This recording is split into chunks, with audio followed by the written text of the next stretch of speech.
Service Learning Malaysia, itu tajuk Darah Muda pada malam ini, memberikan fokus kepada insentif yang sedang dilaksanakan untuk mahasiswa yang ketika di universiti, bukan sahaja mengaji dalam bilik kuliah, tetapi bagaimana mereka boleh mencerminkan dan menjelmakan apa yang mereka belajar, teori dalam bilik kuliah itu ke dalam komuniti setempat. So, ia ada real impact. Dan untuk bicarakan lanjut tentang insentif ini, bersama dengan saya ketika ini Darah Muda merupakan Profesor Madya Dr. Wan Zuhairi Saad, merupakan pengarah bahagian kecemaran akademik Jabatan Pendidikan Tinggi. Selamat datang Darah Muda. Biasa saya punya intro tu panjang sikit, saya bagi konteks, ada pengenalan isu dan sebagainya, tapi saya tak terus direct kepada isu sebab saya masih lagi fresh daripada IPT dan bila tengok tentang program kesukarelawanan ini, setakat yang saya baca ada benda yang baru, tapi pengalaman saya macam ada benda lain. So mungkin itu yang saya nak cuba kita discuss dan cuba kumpas malam-malam ini, Doktor. Tapi untuk awal ni, Doktor, Service Learning Malaysia itu mungkin boleh perkenalkan kepada penonton kita. Okey, terima kasih. Ya.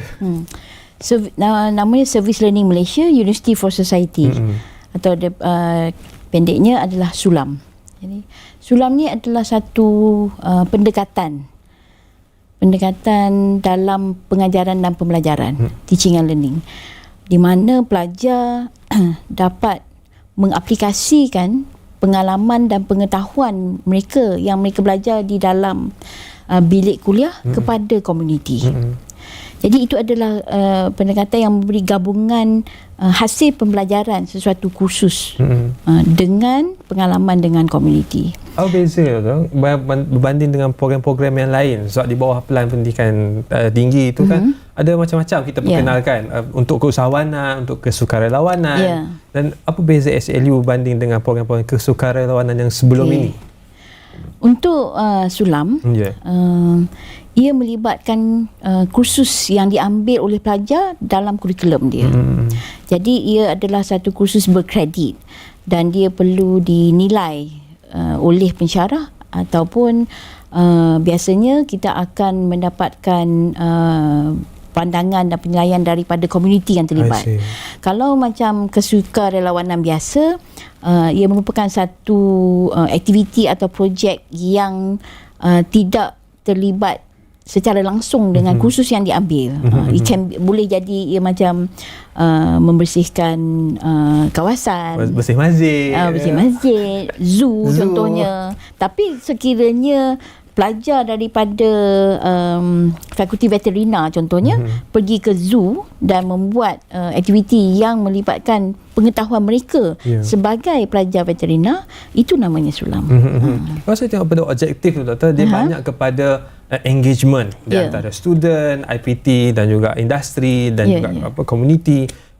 Tinggal lagi bagaimana sebenarnya sinergi itu boleh diwujudkan melalui SULAM ini. Sebab Doktor sebut tadi, dia bukan aktiviti yang sekadar yang semua boleh buat sebenarnya, tapi dia sebenarnya benda yang student belajar dan dia nak apply ke dalam masyarakat. So sinergi yang cuba diwujudkan oleh KPT itu bagaimana, Doktor? KPT sentiasa cuba memberi satu ruang ataupun peluang, platform kepada IPT untuk lebih berinovasi. Jadi untuk kita mempertingkatkan atau memperluaskan, memperkasakan SULAM ni, kita memperkenalkan, kita panggil SULAM Net ataupun SULAM Network. Ia merupakan satu jaringan antara IPT dengan agensi ataupun industri, bagaimana boleh bekerjasama untuk membantu komuniti tersebut. Jadi saya berpandangan SULAM Net ni akan dapat membantu mengenal pasti kolaborasi yang berpotensi untuk membantu komuniti.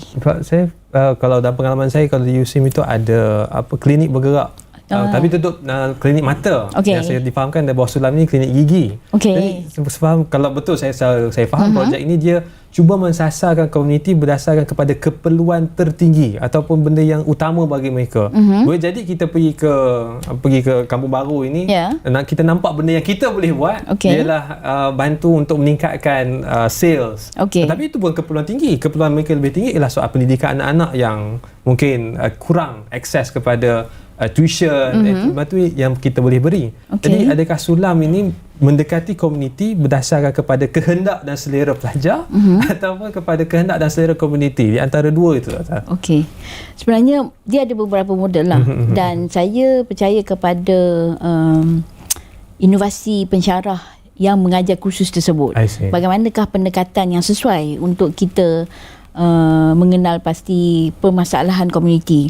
Sama ada ia boleh terus berbincang dengan komuniti sendiri ataupun sebaik-baiknya kita bawa sama-sama dengan pelajar untuk meneroka permasalahan komuniti tersebut.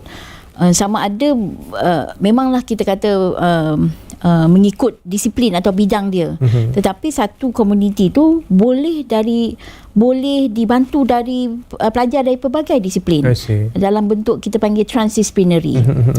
Jadi di situ sendiri akan membangunkan satu komuniti pembelajaran yang interdisiplin. Komuniti pembelajaran interdisiplin. Kalau boleh kita cuba bincangkan lebih lanjut tentang satu contoh yang ada dalam di terangan saya ini, ialah projek Sulam di Pulau Tanjung Surat. Sebelum kita kutara tadi sembang panjang tentang tentang pulau ini, sebab ada cerita yang menarik. Mungkin Dr. boleh kongsikan dulu apakah yang berlaku di sana. Sebab ada beberapa aspek lagi yang saya cuma nak kupas tentang bagaimana Sulam memberikan peranan kepada komuniti dan juga bagaimana pelajar itu sendiri boleh manfaat daripada program tersebut. Boleh silakan. Boleh. Pulau Tanjung Surat, projek Pulau Tanjung Surat oleh pelajar UTM, Universiti Teknologi Malaysia, merupakan salah satu yang pertama sebenarnya yang menggunakan pendekatan melaksanakan pendekatan Sulam ni, di mana lebih kurang 200 pelajar yang terlibat. Dan dari pelbagai bidang, daripada bahasa, reka bentuk, kejuruteraan, membantu komuniti Pulau Tanjung Surat bersama-sama dengan pejabat daerah, Kota Tinggi, Kejora contohnya, untuk membantu dari segi pemasaran, dari segi membantu landscape contohnya, dan membantu komuniti untuk projek-projek yang bersifat keusahawanan di Pulau Tanjung Surat tersebut. Jadi kalau begitu projek-projek Sulam yang dibuat di pulau tersebut, kebimbangan saya yang pertama, daripada banyak soalan lain tentang pulau ni, yang pertama ialah soal continuity. Kata dah datang student, dia pun dah buat projek di situ, dah habis masa dia mengaji, dia bertinggal lah. Dia baru mengaji lah. Mai pula student baru, sekali dia buat benda yang sama dan berulang. So isu continuity itu adakah boleh dijamin pada program ini?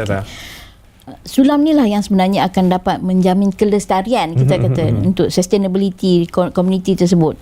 Sebabnya tujuan kita menghantar pelajar yang kita kata sebagai menggunakan kepakaran mereka ini dapat membantu komuniti, dan sehinggalah komuniti ini boleh berdiri di berdiri atas kaki sendiri. Berdiri atas kaki sendiri lah. Dah pandai dah ni, dah pandai dah nak suruh buat marketing whatever, dah pandai dah.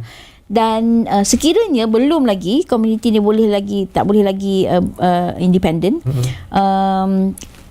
next semester datang pula pelajar yang daripada kursus lain ataupun even kursus yang sama untuk membantu komuniti tersebut.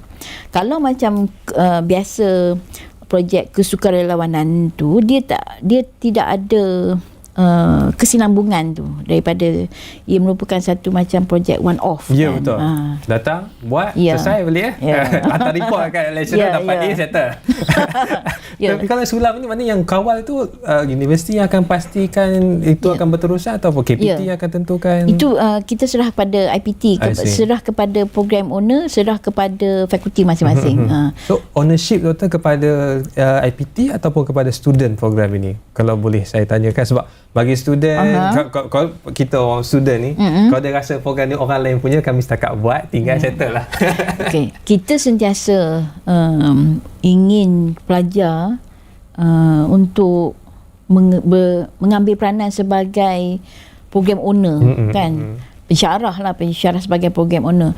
Tetapi untuk pelajar ni, kita nak dia bertanggungjawab atas diri dia sendiri untuk belajar. take charge of your own learning, kita kata. So this is your learning ni, kan, pengalaman yang you akan dapat ni tidak akan diperoleh oleh mana-mana pihak. You sebagai pelajar. Dan itu yang kita nak pastikan pelajar mempunyai peluang untuk mendapat pengalaman melalui pembelajaran berasaskan khidmat komuniti ni.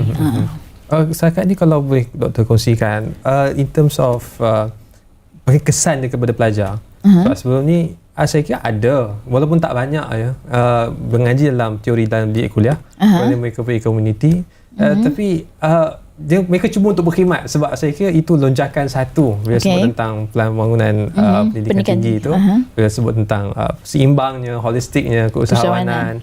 Jadi mereka mengaji kalau saya mengaji undang-undang, pergi ke komuniti, bagi makanan kegandangan. Saya kira ada impak juga untuk tujuan keseimbangan dan holistik itu. Jadi mungkin ada sedikit kesan yang berbeza dengan Sulam ni, sebab dia direct dengan dia buat benda dia mengaji. Dia bukan buat benda yang trending. Biasanya apakah cabaran bagi pensyarah kalau dia nak hubung kaitkan apa yang pelajar belajar di dalam kelas, di teori, dengan yang berlaku di luar kelas. So itu antara Sulam ni, bila kita dapat berinteraksi dengan komuniti, mengenal pasti permasalahan komuniti dan cuba untuk mencadangkan penyelesaian kepada permasalahan tersebut. Jadi pelajar ini dengan sendirinya dapat membentuk sasiah dia, kemahiran insaniah dia, dari segi pemikiran kritisnya, dari segi komunikasinya, dan yang pentingnya dia dapat menghubungkaitkan permasalahan sebenar di luar dengan apa yang dia belajar. Sebab tu dia 14 minggu. Dia program 14 minggu. Dia bukan program planning, datang kejap, duduk malam, seronok, main jom.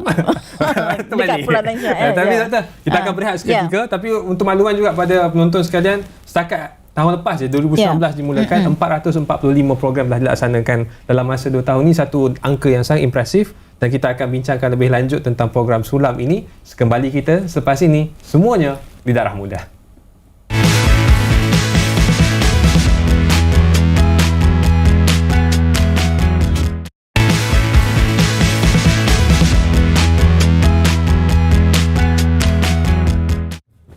Kembali ke Darah Muda, masih bicarakan tentang inisiatif Sulam. Ya, yang satu saya kira satu insentif yang lain daripada yang lain, dan dia punya jangka masa panjang itu ada impak lebih tinggi sebab dia ada hubung kait di antara institusi pengajian tinggi dan juga komuniti. So kalau saya dalam pengalaman membaca soal isu-isu pendidikan ni, antaranya orang miskin jangan sekolah, itu antara buku yang terbit di Indonesia sebagai satu kritik kepada sistem pendidikan yang gagal membentuk sistem pendidikan yang betul-betul boleh memberikan manfaat kepada komuniti. Jadi kita nak benda tu berlaku. Jadi macam doktor sebut sebelum kita berehat tadi, 14 minggu. Mana kena ada engagement dengan komuniti yang berpanjangan. Dia bukan datang sentuh one off lah.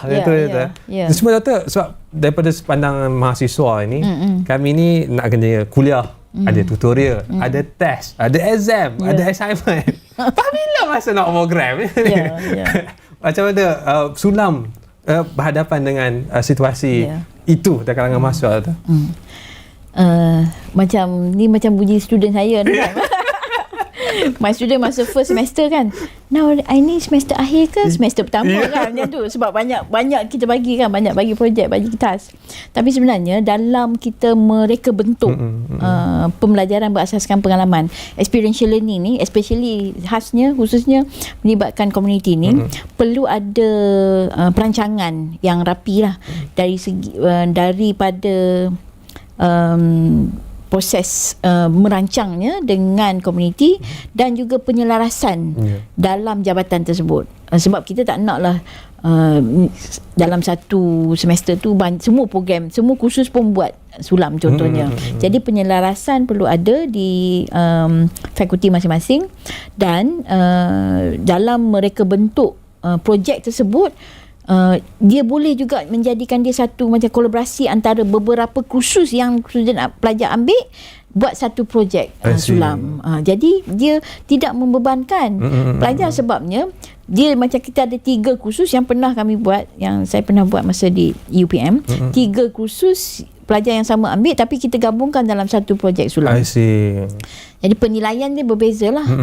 Tetapi student hanya perlu buat satu projek saja. Dan pokoknya komuniti dapat 3 benda. Dalam satu program dapat 3 benda yang berbeza. 3 profesional. Komuniti boleh dapat macam-macam benda. Sebabnya dia mungkin datang daripada satu kumpulan pelajar yang sama, tetapi disebabkan pengetahuan dia daripada kursus yang berbeza, dia akan lebih dapat.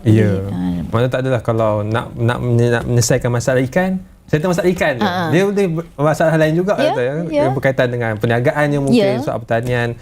Dan satu lagi concern bila student buat program itu adalah soal dana. Sebenarnya tersebut kalau betul kena caranya, dalam setakat ini dalam rekod sulam ada Kin Foundation dapat 150,000 setahun diberikan untuk projek ini.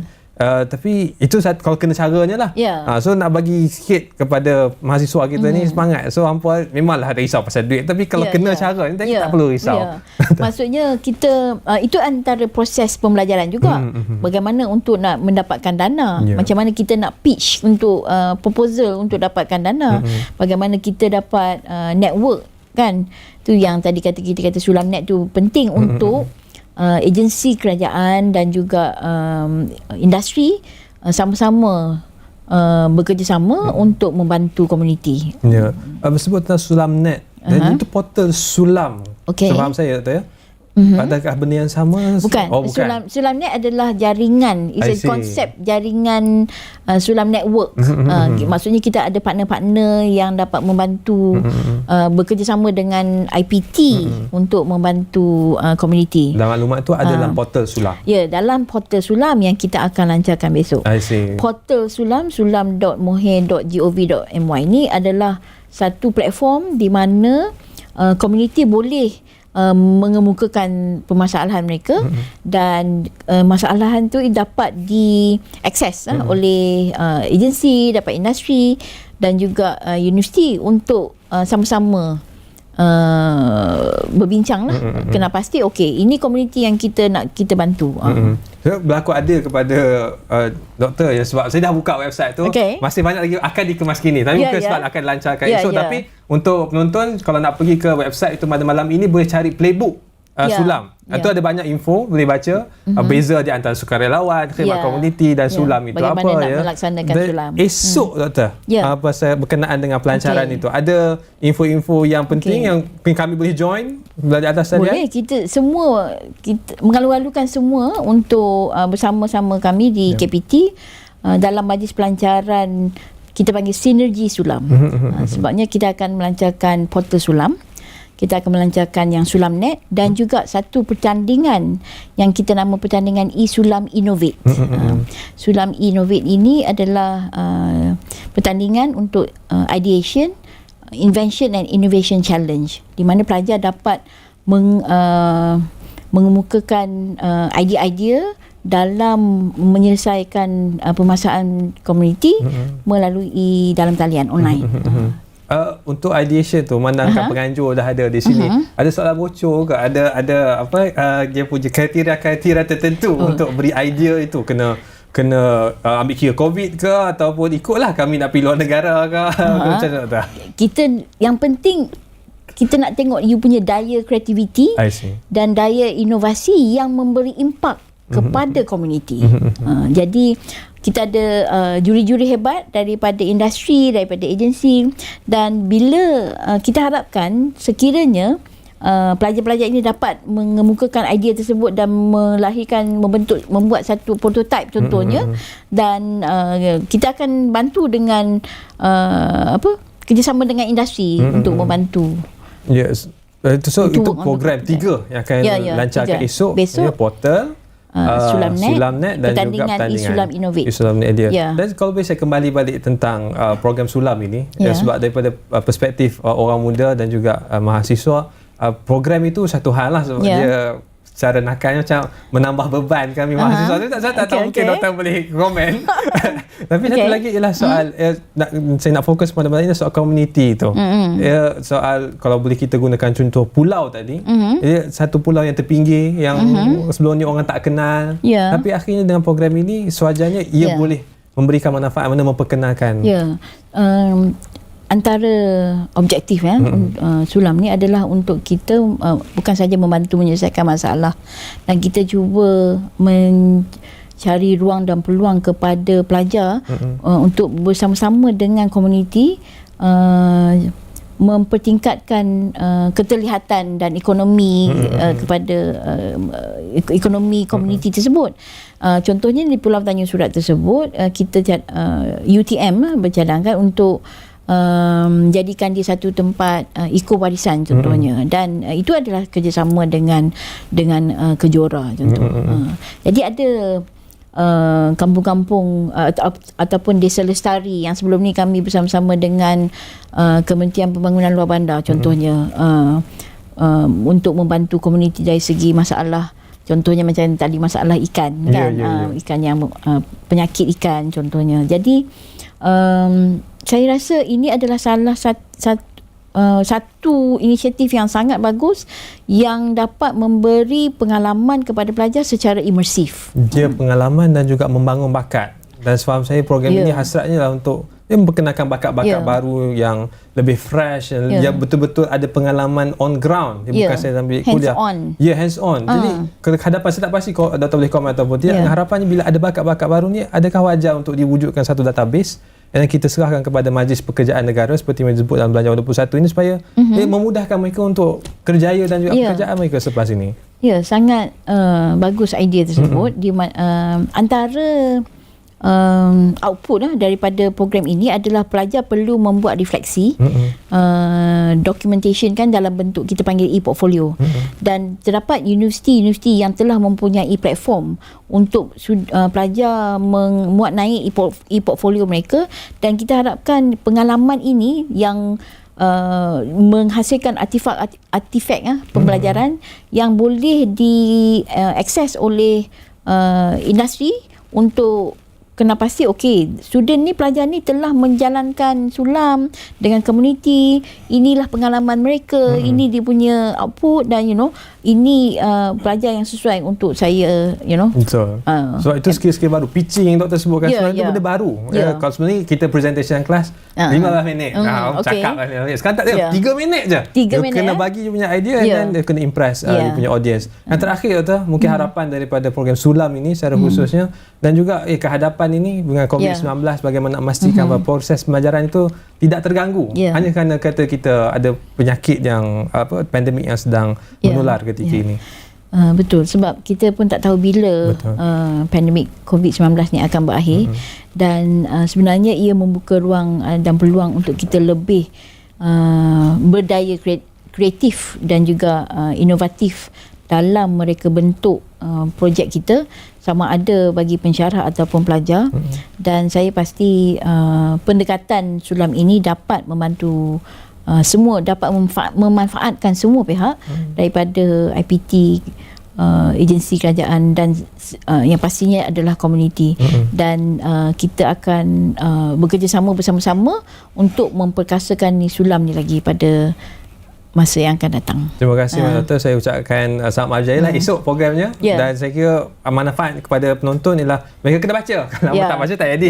Jadi terima kasih Doktor kerana bersama KPP Darah Muda, dan pada penonton boleh ikuti program esok di pelancaran di mana Doktor kalau di tengok Dewan Sabah KPT, tapi tengok di Facebook Live rasmi KPT Kementerian. Pukul 11.30. Terima kasih Doktor. So pada penonton, saya kira kalau dia punya konklusinya ialah soal pendidikan itu dia ada gabungan. Dia bukan saya soal pelajaran dan khidmat, tapi pendidikan, khidmat kepada komuniti dan impaknya kepada masyarakat.